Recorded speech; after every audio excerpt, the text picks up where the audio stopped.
આજરોજ સાંજે 4 વાગે મહેસાણામાં એસીબીની સફળ ટ્રેપ BND એનર્જી ફિટનેસ સેન્ટરનો ડેટા એન્ટ્રી ઓપરેટર ₹500ની લાંચ લેતા ઝડપાયો।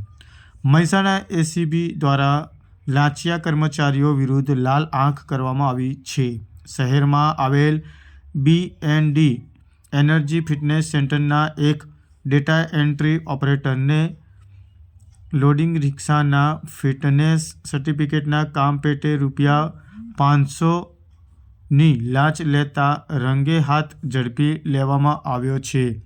મહેસાણા એસીબી દ્વારા લાંચિયા અધિકારીઓ વિરુદ્ધ લાલ આંખ કરવામાં આવી છે। શહેરના BND એનર્જી ફિટનેસ સેન્ટરના એક ડેટા એન્ટ્રી ઓપરેટરને ₹500ની લાંચ લેતા ઝડપી પાડ્યો છે। મહેસાણાના રાધનપુર રોડ ઉપરથી લાંચ લેતા ઝડપી પાડ્યો છે।